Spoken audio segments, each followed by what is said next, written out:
네, 제53강 마귀의 공격.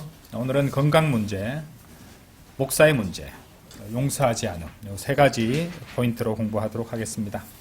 먼저 15번째죠. 계속 이제 이때까지 이어서 공부하는데 벌써 15번째입니다. 15번째는 건강 문제인데, 마귀는 성도들의 건강을 공격할 수 있습니다. 그렇다고 오해하지는 마십시오. 모든 건강상의 문제들이 마귀가 공격한 것은 아닙니다. 그렇죠? 예. 당연히 건강 문제는 습관상의 문제가 될 수 있고 타고난 체질상의 문제들도 있습니다. 예. 그리고 과로나 스트레스로 인해서 병이 키워지는 경우도 있어요. 하지만 동시에 이 질병도 또는 건강 문제는 마귀로부터 올 수도 있다는 것을 기억하셔야 됩니다. 다시 말해서 아무 원인이나 이유도 없이 갑자기 그런 문제, 참으로 이상하게도 그런 문제가 생길 수 있습니다. 예. 또 그래서 그런 경우는 이제 사탄과 마귀적 영들의 영들의 공격이 그 원인이 되어서 이런 갑작스러운 급성 질환이나 문제와 건강 문제가 생길 수 있다는 말입니다. 특히 이제 중요한 일을 앞두고도 그런 일이 얼마든지 생길 수 있으니 그런 것들을 알아두는 것이 중요합니다. 성경에서 이렇게 질병과 또 마귀의 영과 어떤 연관성이 있는 그런 구절을 한번 찾아본다면요. 대표적으로 우리가 이제 제시할 수 있는 것이 누가복음 13장에 나오는 사례입니다. 다 같이 누가복음 13장 한번 열어보시죠. 누가복음 13장 먼저 11절부터 이제 13장을 이제 전반적으로 다 보면 좋지만은 그러니까 한 11장부터 16장까지 13장 11절부터 16절까지 다 읽어보시면 좋지만은 시간 관계상 필요 구절만 잠시 보고 가겠습니다. 11절 보세요. 그리고 보라 18년간 병약함의 영을 지닌 여자가, 자 여기 보시면은 병과 영이 연관되고 있습니다. 그렇죠? 병과 영이 연결돼서 나오세요. 병약함의 영이 있다는 말이에요. 병약함의 영을 지닌 여자가 있었는데 전체적으로 구부러져서 스스로는 절대 몸을 들어 올리지 못하였더라. 그래야 예수님께서 그녀를 보시자 친히 그녀를 자신에게로 부르시어 그녀에게 말씀하시기를, 여자여 너는 너의 병약함에서 풀려났노라 하셨느니라. 자 그러면은 병약함에 묶여있는 상태라는 말이었잖아요. 그죠? 거기서 풀려났다고 말씀하시죠. 13절에 그러면서 그분께서 자신의 두 손으로 그녀에게 안수하셨으니 즉시 그녀가 곧게 펴졌고 하나님께 영광을 돌렸더라 이렇게 말씀하십니다. 자 16절로 쭉 가보세요. 그런즉 아브라함의 딸인 이 여자를 잘 보세요. 아까 병약함의 영을 얘기했는데 사탄이 이렇듯 18년 동안 뭐라고 나옵니까? 결박하였으니, 그래서 지금 아까 13절에서 12절에서 풀려났노라 라고 말씀하셨던 것이에요. 그죠? 사탄이 이렇듯 18년 동안 결박하였으니, 그렇게 오랜 세월 동안 이 여자를 결박하고 있었단 말입니다. 이 여자가 안식일에 이 결박에서 풀려나는 것이 마땅하지 아니하냐. 그렇죠? 그래서 이제 성경 기록으로도 증명할 수 있습니다. 11절에서 보셨던 병약함의 영이 언급되어 있고 16절에 가서 주님께서 이 여자가 앓던 병을 고쳐주시고는 사탄이 이렇듯 18년 동안 결박하였다. 이렇게 말씀하시고 있다는 것이죠. 그래서 그래 결박된 결과로서 어떻게 되어 있었냐면은 전체적으로 몸이 구부러져서 스스로는 절대 몸을 들어오지 못했다는 것들. 자, 이것에 대해서는 예전에 이제 설교도 한 적이 있었는데, 그러니까 이제 구원받지 못한 이 세상 사람들이 영적으로 봤을 때는 그런 상태입니다. 하나님을 쳐다볼 생각을 하지 않고 땅에 세상 일들만 고개 수그리고 그것만 신경 쓰면서 살아가는 그런 모습들을 영적으로 보여주는 그림이 된다고 이제 볼 수 있다는 것이죠.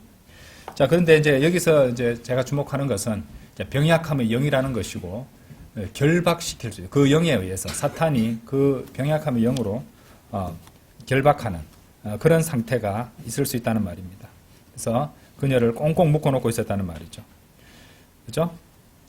근데 이제 성경을 보시면은, 이런 사람들이 이제 그러니까 사람이 어떤 것에 의해서 묶여있는 상태가 되는 것들이 죄와 연관해서 많이 나옵니다. 잠언 5장 한번 열어보시죠. 잠언 5장. 잠언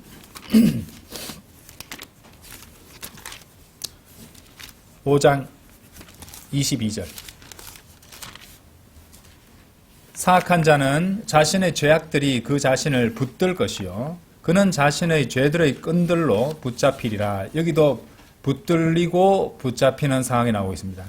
그리고 죄 때문에 사악한 자가 그 자신의 죄악들이 그렇게 자신을 붙들고 죄들의 끈들로 붙잡힌다고 말씀하십니다. 죄악과 죄들 나오죠. 죄악들, 죄들.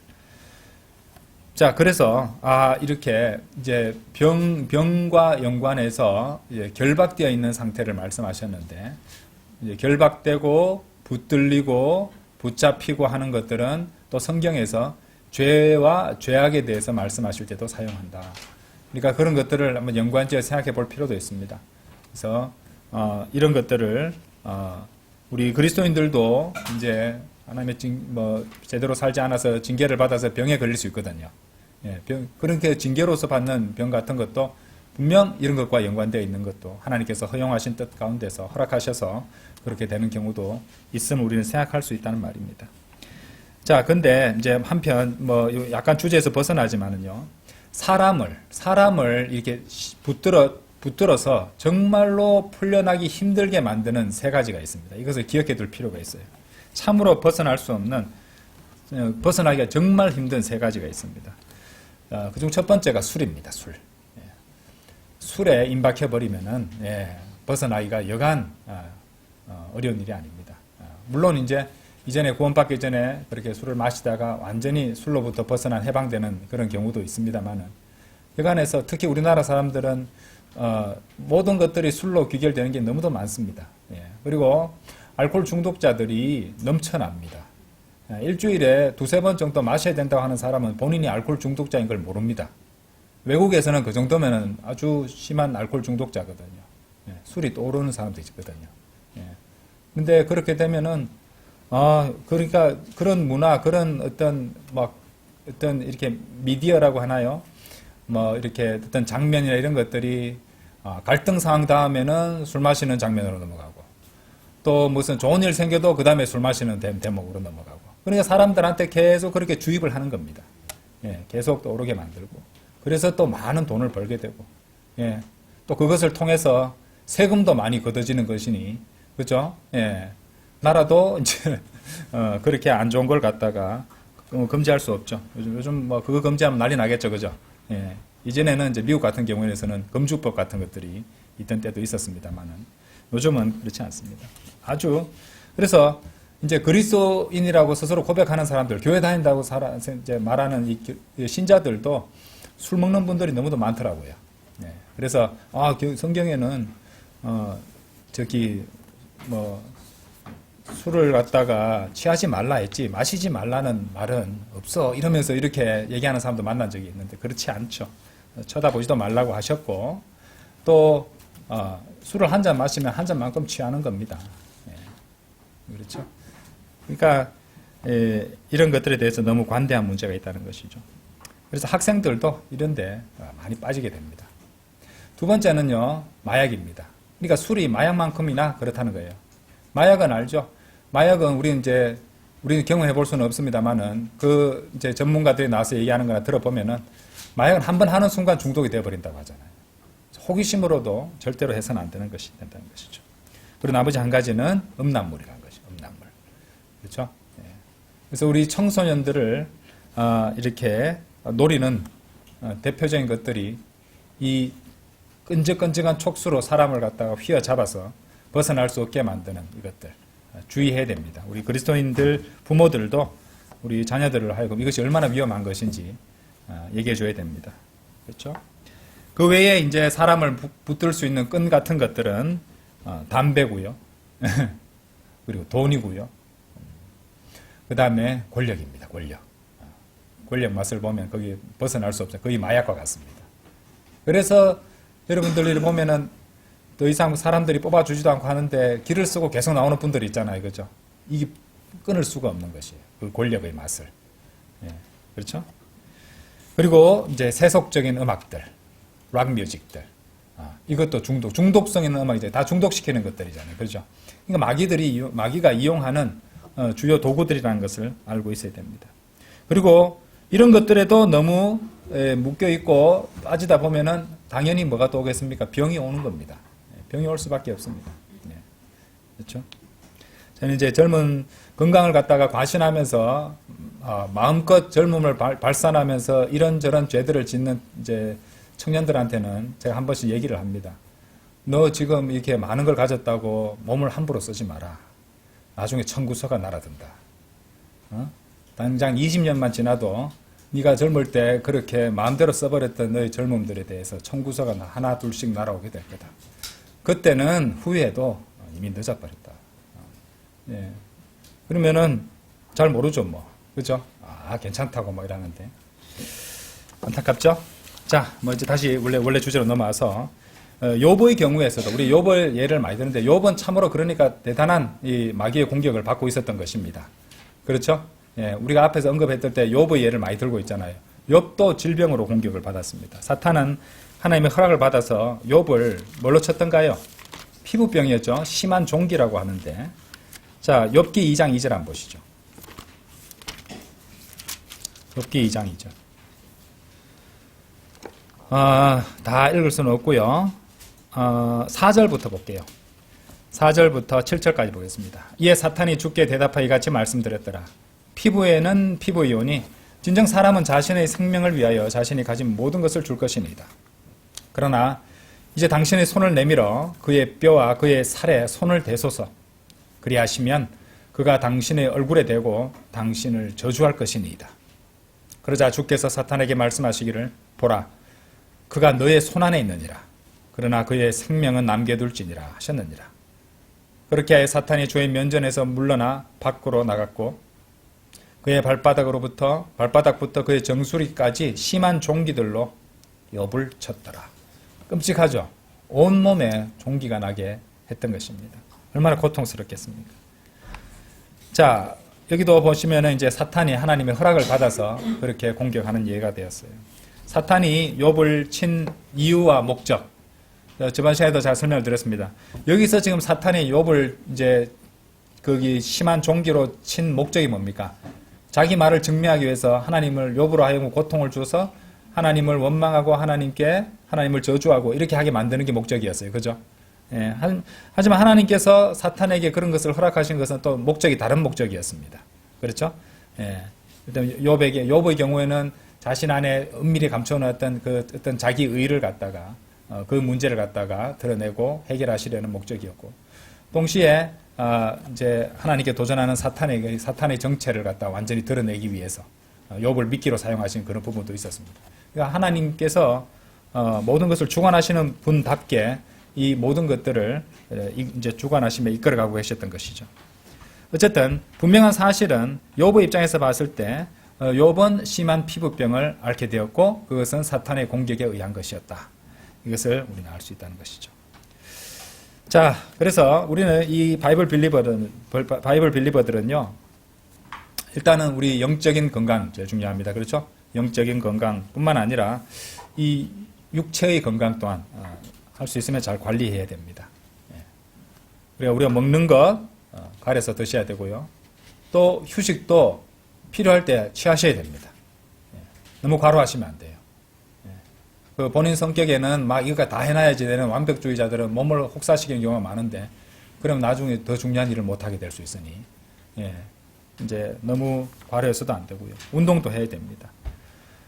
그리고, 이제 그 필요한 것들을 하되, 이제 항상 이렇게 균형 잡힌, 그죠? 균형 잡힌 그런 어떤 정도 내에서 그렇게 하셔야지, 어떤 것이든 과도하게 해서는 안 된다는 거죠. 절제를 해야 되고요. 중용을 유지해야 된다는 것이죠. 그런데 이제 건강 관리를 잘하고 있음에도 그럼에도 불구하고 분명 마귀는 공격할 수 있습니다. 자, 그래서 제가 이제 앞에 그 말씀을 드린 것은 스스로 잘못 살아서 스스로 병들을 초래할 필요는 없다는 말입니다. 제 말은. 그렇죠? 할 수 있으면은 건강에 상당히 좋습니다. 근데 그럼에도 불구하고 사탄은 우리를 공격해서 여러 가지 질병을 앓게 할 수도 있다는 것이죠. 그렇죠? 예. 그리고 이제 그렇게 마귀의 공격일 수도 있으니까 자신을 또 이제 마귀에게 공격을 받을 만한 상황이 있는가 따지고 보면 욥에게도 어떤 자기 의라는 문제가 있었으니 하나님께서 그런 공격도 허용하신 부분도 있고, 그래서 깨닫게 해주시려는 그런 의도가 있으셨으니, 우리가 또 우리가 우리는 괜찮을 거야. 나는 건강하나 자신 있어. 이런 사람도 얼마든지 마귀가 틈을 노리고 공격할 수 있습니다. 그것을 알고 자신을 또 점검해 봐야 된다는 것이죠. 그리고 항상 이제 우리 생각의 영역부터 시작해서 하나님의 말씀, 영적인 것들로 계속 지속적으로 그 영적인 것들 하나님의 말씀에 노출시킴으로써 생각부터 바로 잡히도록, 그리고 그것들이 계속 유지되도록, 한 번 했다고 끝나는 게 아니라 계속 유지하도록. 그래서 우리가 이제 수요 기도에도 이제 듣고, 설교도 듣고, 또 우리 주일 설교도 듣고, 성경 공부도 하고, 평소 매일매일 읽는 성경 공부도 듣고, 또 유튜브 같은 것들로 다른 날에도 다른 훌륭한 목사님들 설교도 들을 수 있고, 그렇잖아요. 그죠? 계속 노출시키는 이유가 있습니다. 예. 운전해 갈 때도 저는 그런 것들 다 계속 들으면서, 저도 다 듣습니다. 예. 저는 거의 뭐 들을 때 다, 출퇴근, 운동할 때 다 귀에 다 듣고 있습니다. 그 설교들을. 예. 영어를 듣기도 하고요. 예. 여러 가지 설교 있고. 그 시간이 특히 이제 이어폰을 꽂고 이제 산책하거나 걸을 때 이렇게 집중해 듣고 있으면 아무도 방해 안 합니다. 예, 말도 잘 안 겁니다. 그러니까 방해 안 받고 운동하기 참 좋은 것 같아요. 점심시간 같을 때 이제 식사 후에 곧바로 좀 걷거든요. 예, 그래서 좋은 방법이 된다고 생각합니다. 자, 병에 걸렸다면은 기도해야죠. 그죠? 예, 기도하면 되는 겁니다. 그리고 뭐 기도만 하는 거 아니죠. 제가 설명드렸습니다. 예, 예수님께서도 의사의 필요성 인정하셨잖아요. 그죠? 예. 마태복음, 잠시만요.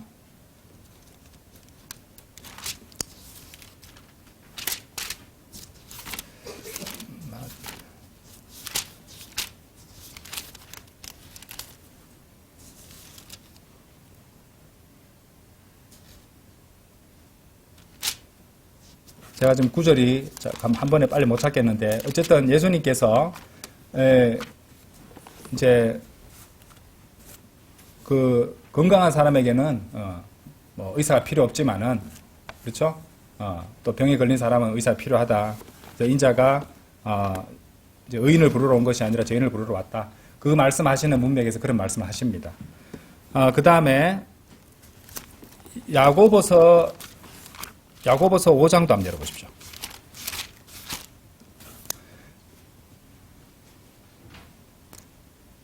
13절, 14절. 14절입니다. 14절. 너희 가운데 누군가 병들었느냐? 그는 교회의 장로들을 초청할지어다. 그리고 그들은 그에게 주의 이름으로 기름 부으며 그를 위하여 기도할지어다. 그리하면 믿음의 기도는 병든 자를 구원할 것이요. 우리가 병에 걸렸다면은 주님께 기도드리면 되죠. 주께서 그를 이렇게 세우실 것이라. 그리고 설령 그가 죄들을 범하였어도 그것들이 그에게서 용서될 것이라. 우리 함께 기도해 줄 수도 있고요. 또 이제 주님께 기도하고 또 필요한 치료를 받으면 됩니다. 병원에 가고 좋은 의사를 만나게 해주시고 또 치료약이 잘 듣게 해달라고. 지금 우리 주어진 환경에서는 그렇게 하면 된다는 것이에요. 예수님 초림 그 시기에도 의사의 필요성을 인정하셨다는 것입니다. 자, 그 다음으로 살펴볼 이제 마귀의 공격 양상은요. 목사의 문제, 목자의 문제. 이것을 이용할 수 있습니다.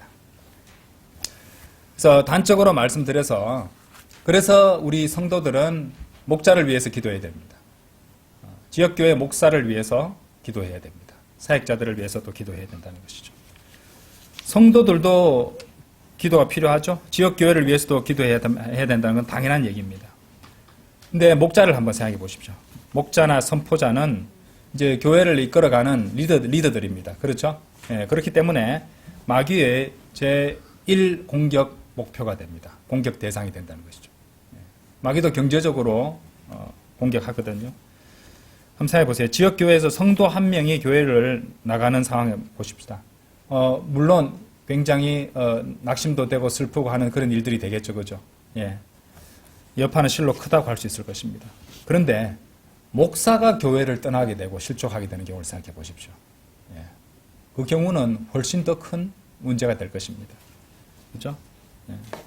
피해나 영향이 이루 말할 수 없을 만큼 크다는 것이죠. 누구라도 인정할 수밖에 없을 것입니다. 그렇기 때문에 이제 이 성도들은 자기 지역교회의 목자들을 위해서 기도해야 되고요. 목자와 목자의 아내, 목자의 가족을 위해서도 잊지 말고 기도해야 될 것입니다. 왜? 마귀는 그들 모두를 통해서 공격을 할 수 있기 때문입니다. 이것은 상당히 중요한 일입니다. 목자는 당연히 자신의 그 교회 이제 양들을 위해서 늘 기도하고 있어야 되는 것은 당연한 것이고요. 또 그리고 성도들도 목자를 위해서 해야 하면 당연한 것입니다. 우리 또 형제 자매들을 위해서 함께 기도하고요. 교회를 위해서 기도하고. 그렇죠? 그리고 아무리 말씀을 잘 알고 지식이 많고 또 선포를 아주 잘하는 그런 목자라 할지라도 마귀의 공격을 피할 수는 없습니다. 마귀는 다 공격할 것입니다. 그리고 마귀가 공격을 하게 되면은요, 그렇게 많이 알고 하는 그런 분이라 할지라도 속수무책으로 당할 수도 있습니다. 그렇죠? 디모데전서 3장 한번 가보시죠. 디모데전서 3장 한번 열어보세요.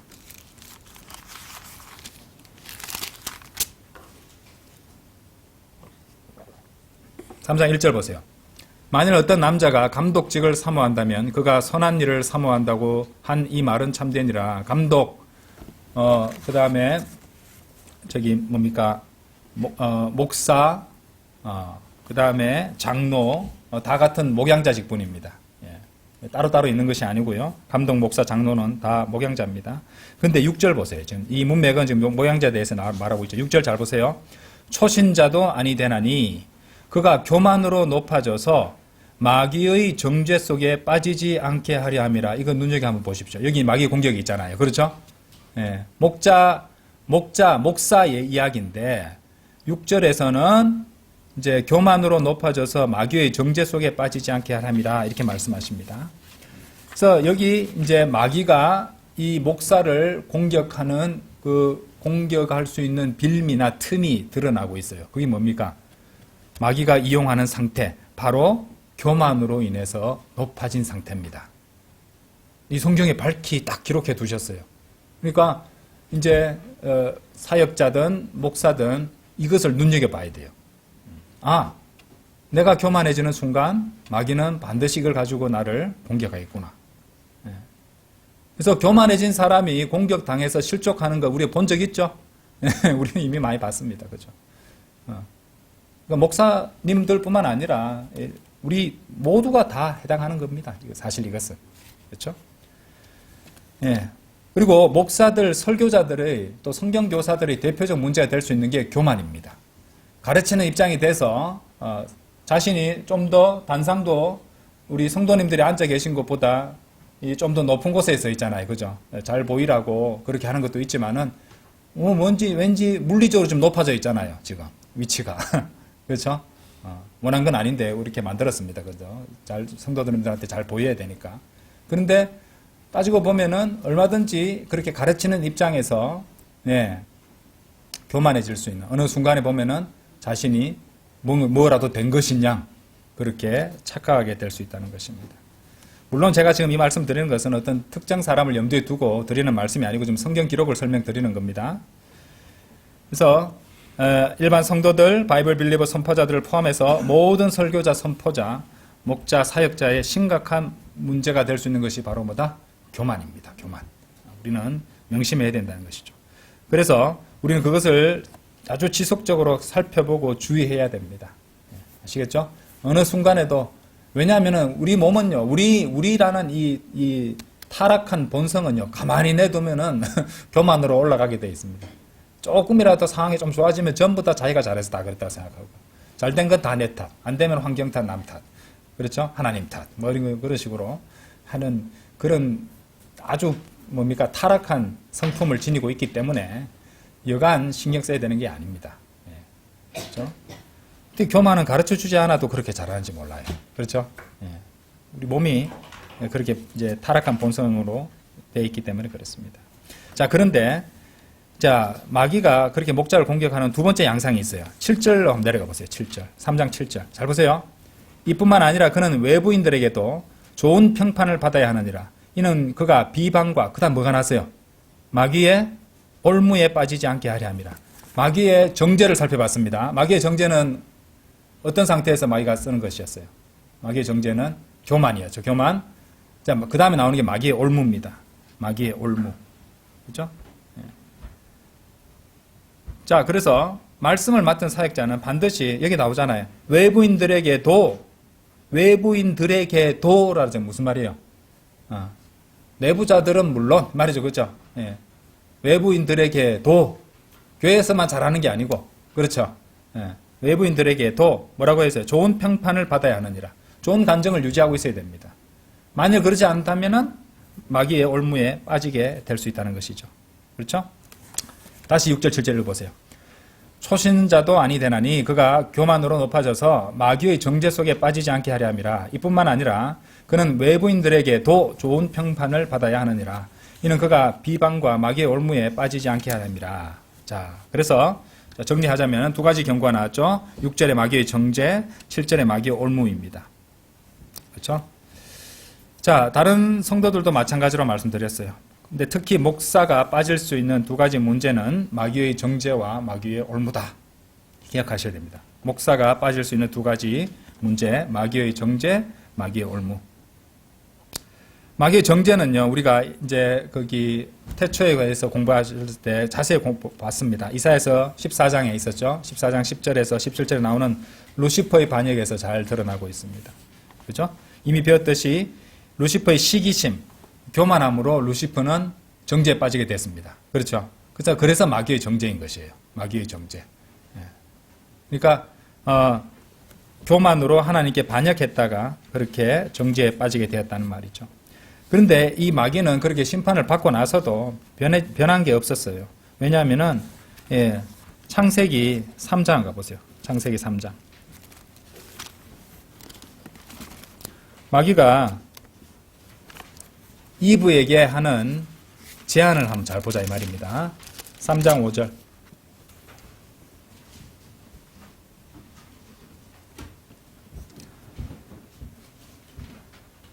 창세기 3장 5절. 이는 너희가 그것을 먹는 날에는 그때 너희의 눈이 열릴 것이요 선악을 알아서 너희가 뭐라고 되어 있습니까? 신들과 같이 되리라는 것을 하나님께서 아시기 때문이라. 신들과 같이라고 했죠. 자, 여기 손을 끼워 놓으시고, 자, 이사야서 아까 말씀드렸던 14장 한번 가보세요. 한 절만 보겠습니다. 이사야서 14장. 여기도 쉽습니다. 14장 14절. 이사야서 14장 14절.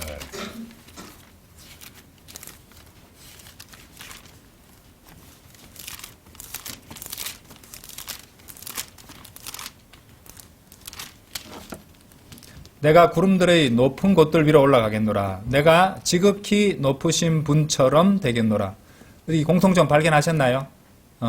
지극히 높은 분처럼 되겠노라. 그리고 창세기 3장 5절에서는 너희가 신들과 같이 되리라. 그렇죠? 같은 것을 자신이 반역할 때 자기가 품었던 그 생각과 같은 것을 이브에게 제안하고 있습니다. 보이시죠? 예. 그래서 이것이 이제 이 마귀의 정죄를 갖다 이렇게 그대로 보여주는 대목인데, 이 두 말씀, 그러니까 창세기 3장 5절 말씀과 이사야서 14절 말씀, 이 두 말씀 다 시기와 교만을 담고 있습니다. 시기와 교만을 담고 있다는 것이죠.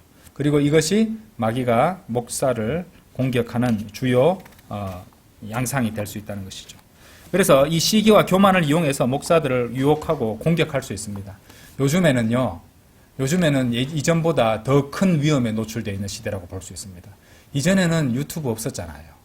옛날에는 유튜브 같은 거 없었잖아요. 그렇죠? 이를테면 비교한다면 어떤 목사가 설교할 때 사람이 얼마나 모였다 이 정도였습니다. 그렇죠? 맞죠? 근데 요즘 유튜브는 어떻게 됩니까? 구독자 수, 조회수, 좋아요 수, 그렇죠? 이런 것들로 다 수치화되는 그런 시대입니다. 그러니까 이런 수치를 가지고 우쭐해질 수도 있고, 그렇죠? 비교함으로써 내가 더 나아. 아니면 나보다 더 많은 사람이 있네? 나보다 더 많은 구독자가 있네? 또 시기심을 가진다는 거예요. 예. 그리고 그 상황이 바로 마귀가 노리고 있는 상황이라 이 말입니다. 아시겠죠? 예. 근데 뭐, 이 부분도 있어서, 간단합니다. 자, 기본적으로 하나님께서 이러면 자꾸 시간이 걸리는데 자, 한번 이건 보고 가겠습니다. 고린도후서 10장 12절 한번 보세요.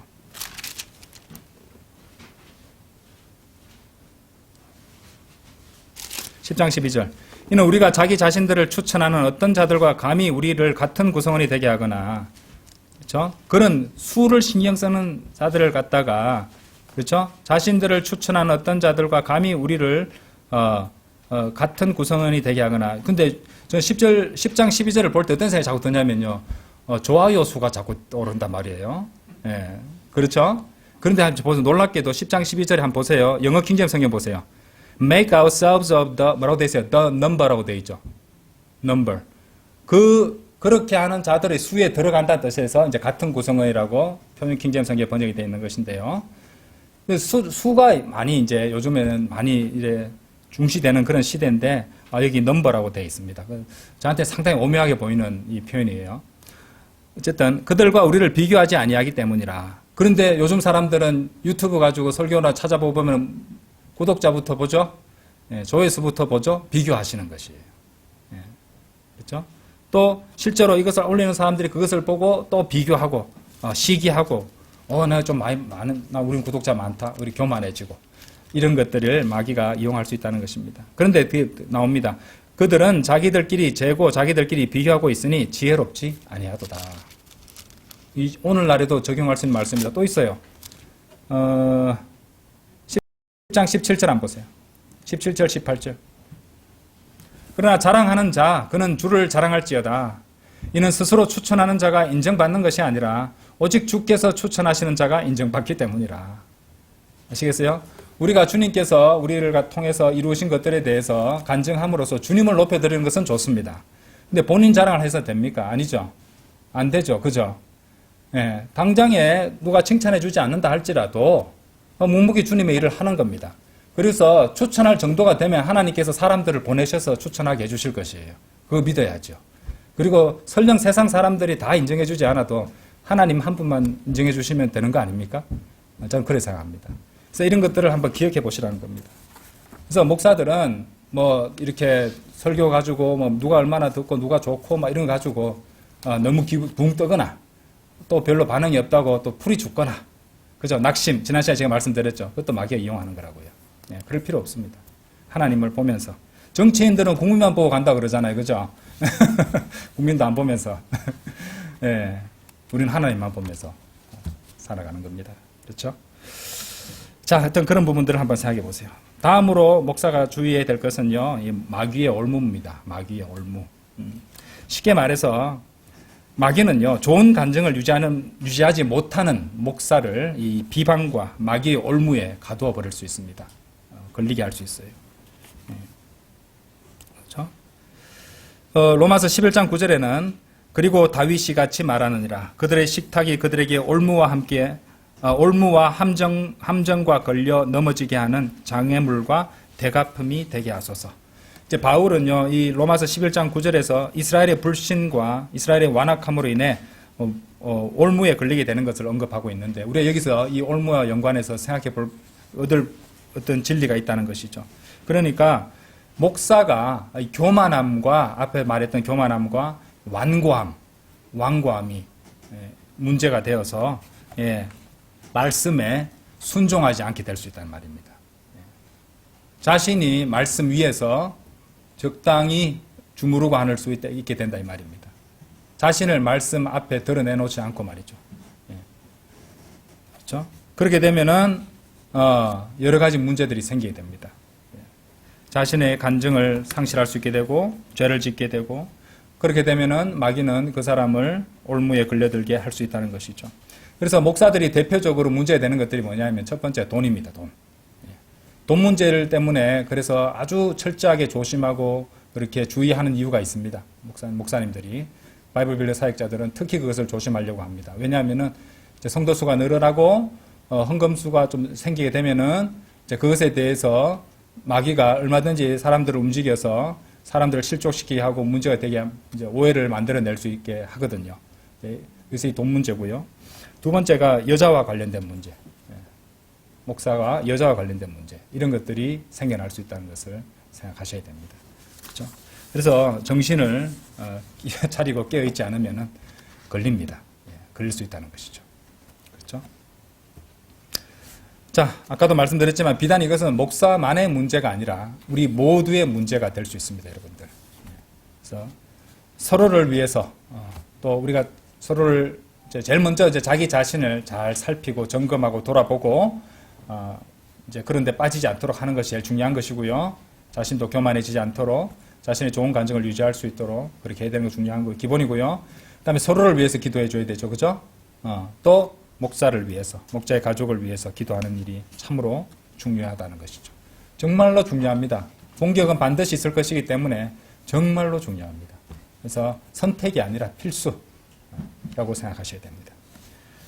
자, 마지막으로 살펴볼 양상은요, 용서하지 않음입니다. 용서하지 않음. 용서하지 않는 마음을 마귀는 이용할 수 있다. 고린도후서 2장 한번 가보십시오. 고린도후서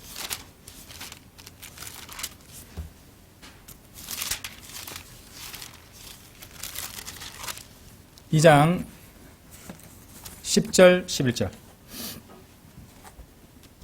너희가 어떤 것에 관하여 누군가를 용서한다면 나도 용서하노라. 이는 만일 내가 어떤 것을 용서하였다면 내가 그것을 용서한 그에게는 너희를 위하여 내가 그리스도를 대신하여 그것을 용서한 것이기 때문이라. 자, 11절 잘 보세요.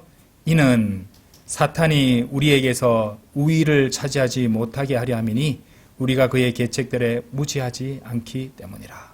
이 10절 11절을 연관해서 보셔야 돼요. 마귀는 그처럼 용서하지 않는 마음을 이용해서 교회를 공격할 수 있습니다. 네. 왜냐하면 사람들이 미움과 상한 감정이라든지 어떤 분노 이런 것들을 품고 있다면 뭐 당장은 그런 것들을 숨기고 겉으로는 이제 상냥하고 친절하게 보이게 할 수 있어요. 근데 마귀는 호시탐탐 기회를 노리고 있다가 그것을 이용하려 들 것입니다. 그렇죠? 그래서 앞에 이제 우리가 감정을 공부했잖아요. 그죠? 예, 감정과도 연결되어 있어요. 그런 은밀한 미움과 원한, 안 좋은 감정들을 이용해서 어떤 상황, 감정적으로 격해지는 상황이라든지 스트레스가 많이 막 받은 상태라든지 이런 상황을 이용해서 그러니까 상당히 육신적이 되기 쉬운 그런 상황을 이용해서 그것을 얼마든지 갑자기 터져 나오게 끌어낼 수 있다는 것이죠. 드러나게 만든다는 것이죠. 그러면 이제 실제로는 문제가 발생하게 될 수 있다는 것입니다. 그래서 그런 상황이 되면 아무리 꼭꼭 눌러왔던 원한과 미움의 감정이라도 폭발하듯이 터져 나올 수 있습니다. 그래서 미움과 원함과 또는 용서하지 않음 그런 마음에 품고 있으면 안 됩니다. 그리스도인은. 예, 그런 것들을 마음에 품고 있으면 절대 안 됩니다.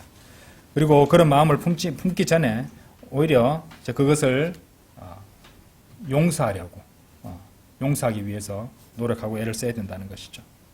반드시 용서를 할 수 있어야 되고 그런 것을 실제로 경험해 봐야 됩니다. 예, 실제로 경험해보고 용서해보고 용서하기 힘든 상황이지만 용서하고 그리스도 안에서 그렇죠? 이런 것들이 상당히 중요합니다. 그래서 이제 그런 것들을 하기 위해서 어떻게 해야 되느냐? 제일 중요한 것은요. 뭐니 해도 우리 주 예수 그리스도의 용서하심을 먼저 묵상하는 겁니다. 이게 첫걸음입니다. 그리고 이것이 근본적인 해결책이에요. 다른 거 없습니다. 인내심을 키우는 것이 아니고요. 나의 막 이렇게 좀 인격 도야로 나의 인내심을 키워서 용서하려 이런 게 아니고 우리 주 예수 그리스도의 용서하심을 묵상해보고 그것을 이제 그렇게 실행해보고 경험해보는 것이 중요합니다. 그리고 그렇게 하기 위해서는 여기서도 필요한 것이 뭐다? 간절한 기도입니다. 간절한 기도가 필요하다는 것이죠. 그래서 항상 이렇게 사람들이 생각할 때 내가 이 사람을 용서해 주려면은 내가 과연 이 사람을 용서할 수 있을까? 이렇게 생각하게 되잖아요. 그죠? 용서할 수 있는 가능성을 타진하려고 하지 마시고, 그 시간에 오히려 예수 그리스도의 용서를 더 묵상하시는 편이 맞습니다. 저까지는 내가 용서할 수 있는데 요것만 안 했으면 내가 용서했는데 그걸 넘어서가 용서하기 힘든데 이런 거 되지 마시고 예수 그리스도의 용서를 더욱 묵상해 보셔야 됩니다. 우리 그리스 설교할 때 제가 많이 말씀드리잖아요. 우리 예수 그리스도의 머리를 찌르고 박혀 있었던 가시왕관, 예수 그리스도의 두 손에 박혀 있었던 그 날카롭고 긴 못, 그 두 발에도 그 못이 박혔었고 그 옆구리에도 창이 찔리셨단 말이죠. 근데 애당초 그렇게 찔리신 이유가 뭡니까? 우리 죄인들 때문에 그런 거잖아요. 우리 죄인들의 죄로 인해서 그렇게 하신 거잖아요. 그렇죠? 예. 그런데 우리는 따지고 보면 주님을 그렇게 채찍질하고 피 흘리게 하고 찌르고 고통을 가하고 그죠? 예. 그렇게 한 당사자들이라고도 할 수 있습니다. 왜냐하면 우리 죄들 때문에 예수님께서 피 흘려 죽으셨으니까요. 그런데 그럼에도 불구하고 예수님께서는 우리를 위해서 우리를 용서하시고 묵묵히 그 모든 것들을 받아주셨다는 겁니다. 그렇죠? 근데 그렇게 꼭 참으시고 받으신 이유는 십자가의 죽음까지 순종하신 이유는 우리를 구원하시기 위해서 우리를 용서해 주시기 위해서 그렇게 하셨다는 겁니다. 네. 이 점을 묵상해 보라 이 말입니다. 얼마나 인내하시고 얼마나 참아주셨는지. 그렇죠? 자, 그래서 여러분들이 안 좋은 감정을 품고 있는 그 사람들을 위해서도 주님이 그렇게 죽음에까지 참아주셨고 용서해 주셨다는 생각해 보십시오. 그래서 여러분들한테 피해라든지 상처라든지 안 좋은 일을 한 그 사람도 예수님이 당한 것만큼 여러분한테 해를 끼친 건 아닙니다. 여러분들 모두 안 박혔잖아요, 두 손에. 네. 그렇죠? 그런데 용서 못합니까? 네. 그것을 한번 생각해 보시라는 겁니다. 그렇죠? 자, 그래서 그 사람을 위해서 예수님께서 내가 참 저 사람은 마음에도 안 들고 저 사람 참 문제 있고 나한테 상처만 주고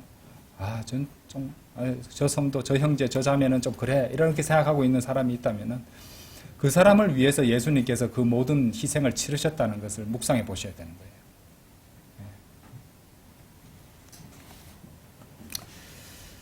자, 주님께서 그런 그 더 극심한 잘못과 해악을 받으시고도 용서하셨다면 우리는 얼마나 더 용서하고 있어야겠습니까?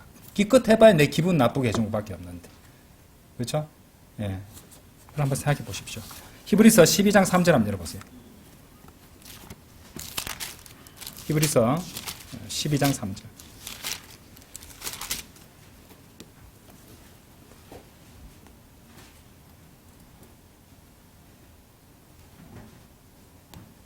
그런즉 자신을 대적하는 죄인들의 그와 같은 반박을 견디어내신 그분을 깊이 생각하라.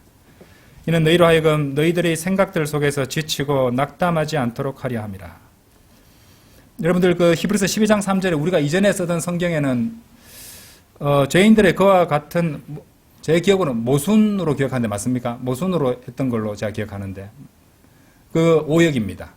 반박입니다. 반박.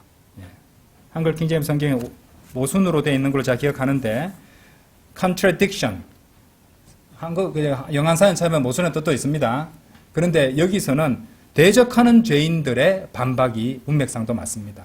그리고 킹제임스 성경을 기반으로 만들어진 웹스터 사전에 그 용법 요 구절을 예문으로 들어서 웹스터 사전에 이렇게 나와 있어요. Opposition, whether by words, reproaches, or attempts to defeat. 반대란 뜻이에요. 반대, 말로 하는 반대, 책망 또는 패배시키려는 시도들에 의한 그런 반대라는 뜻이에요. 그게 반박입니다. 정확한 번역이 표준 킹제임스 성경에 되어 있는 거예요. 이제 정확하게 보실 수 있겠죠. 자신을 대적하는 죄인들의 그와 같은 반박을. 왜 기분이 상합니까? 상대방이 내 뜻대로 안 해주고 내 마음같이 안 해주고 나한테 내 성질을 거스르는 거잖아요. 그렇죠? 예, 사람이 보통 그러면 화가 나잖아요. 그렇죠? 내 마음은 똑같이 해주면 그건 제일 좋은 사람이고 사랑하는 사람이고 내 뜻대로 안 되면 화가 나고 스트레스 받잖아요. 예. 그게 contradiction입니다. 반박입니다. 반박. 예. 자신을 대적하는 죄인들의 그와 같은 반박을 견뎌내신 그분을 깊이 생각하라 이 말이에요.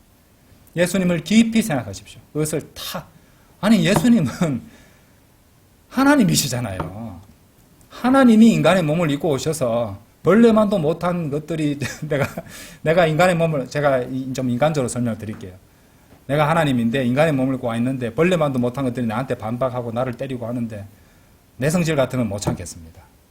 근데 예수님께서는 그렇게 깊이 끝까지 견디시고 참아주셨단 말이에요. 오히려 용서해 주셨다는 겁니다. 그런데 내 기분 약간 나쁘다고 그때마다 발끈발끈 하겠습니까? 아니죠. 반박이란 말이나 행동이나 책망으로 그렇게 반대하는 것을 의미하죠. 예.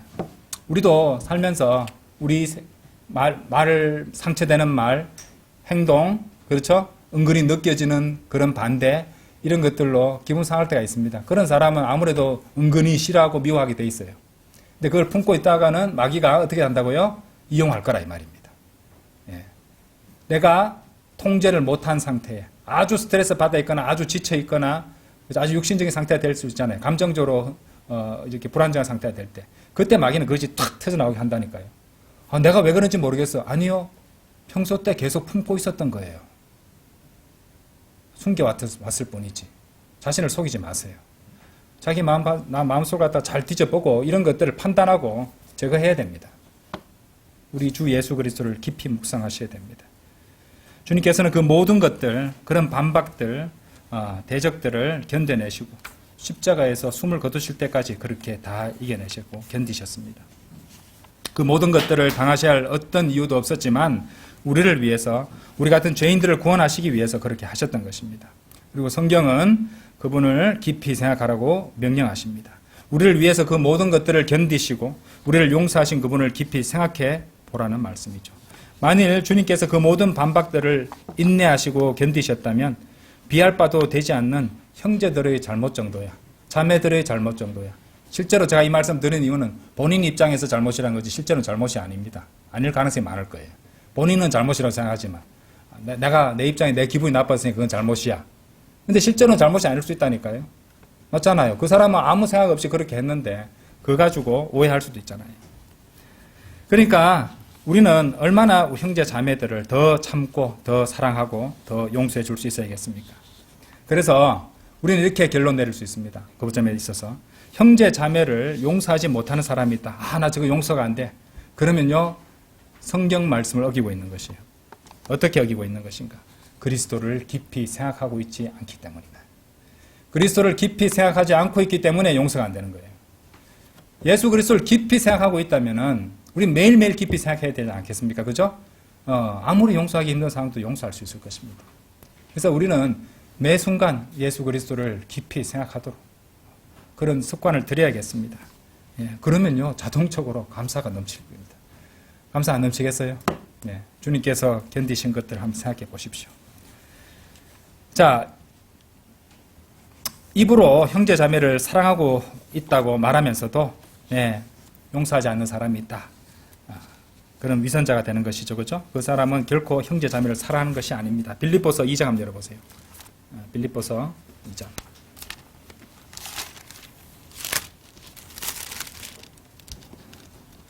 2절 3절.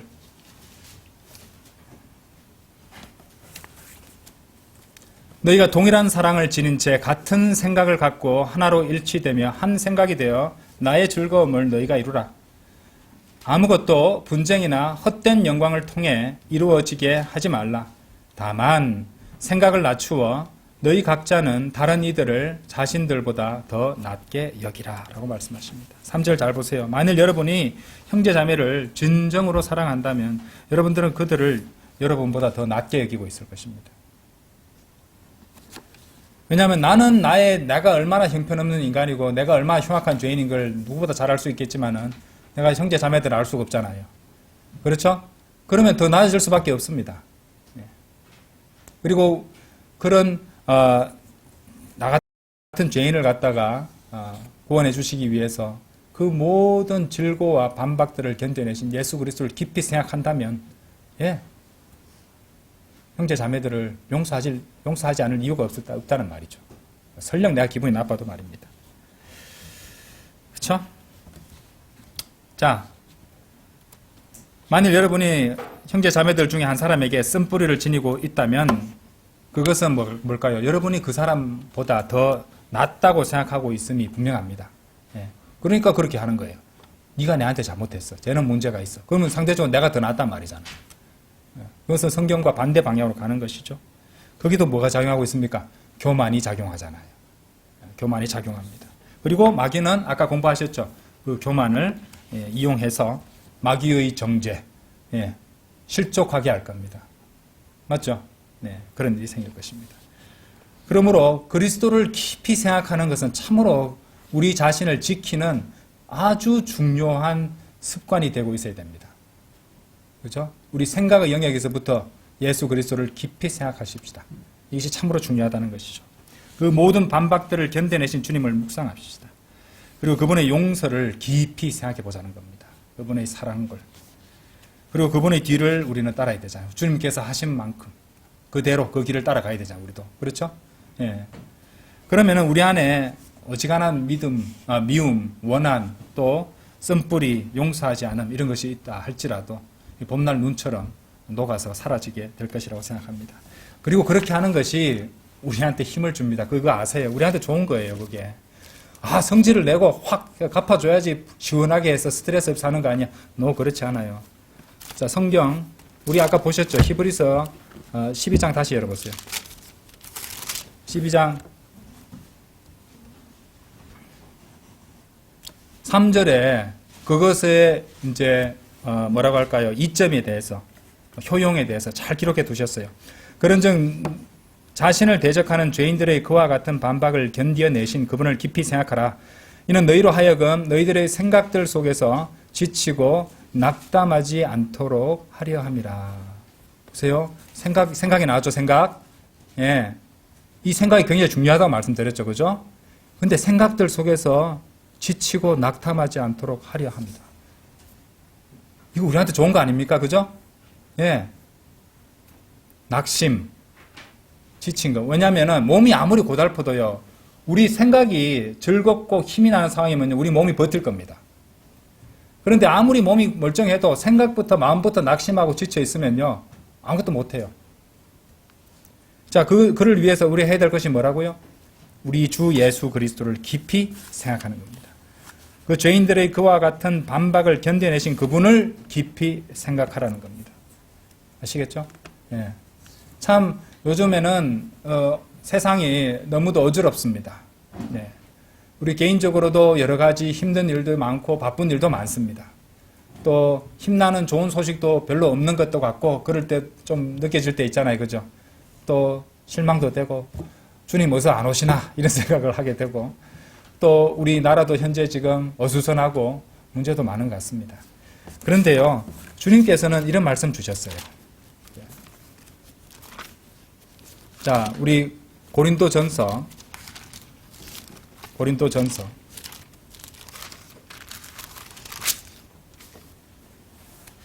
마지막 구절입니다. 오늘 찾는 15장 58절이에요. 저는 이 말씀 볼 때마다 힘이 납니다. 예. 그러므로 고린도전서 15장 58절 그러므로 나의 사랑을 받는 형제들아 너희는 확고하고 동요하지 말며. 그러니까 우리를 흔드는 상황들이 생길 수 있다는 겁니다. 여러분들의 심적으로 생각에서부터 흔들릴 수 있어요. 아시겠죠? 여러 가지 이유들 때문에. 근데 우리 주 예수 그리스도를 깊이 생각하라고 명령하셨죠. 예. 그리고 세상적으로도 막 격변이 생기고 안 좋은 일이 생기고 두려운 일들이 생길지도 모른다는 그런 불안감도 생기고 여러 가지 문제가 있을 것입니다. 그런데 성경 뭐라고 말씀하십니까? 확고하고 동요되지 말며. 동요될 필요 없습니다, 여러분들. 하나님께서 모든 것을 주관하시는데. 그렇죠? 그 다음에 거기서 멈추고 있으면 안 돼요. 아시겠어요? 그냥 나는 확고하고 동요하지 않고 있어요. 그럼 다 된 거죠? No. 그 다음에 우리는 더 나아가서 더 해야 됩니다. 이것이 우리가 이 마지막 날들에 살아가는 방식이 돼야 돼요. 아무것도 안 하고 동요되지 않고 확고하게 주님 믿고 나 이렇게 살면 다 된 거죠? 아니, 거기서 더 나아가야 돼요. 거기 뒤에 다음에 나옵니다. 항상 주의 일을 넘치게 하라. 이것이 주님께서 우리에게 주신 명령이에요. 항상 주의 일을 넘치게 하라. 바쁘게 사셔도 좋습니다.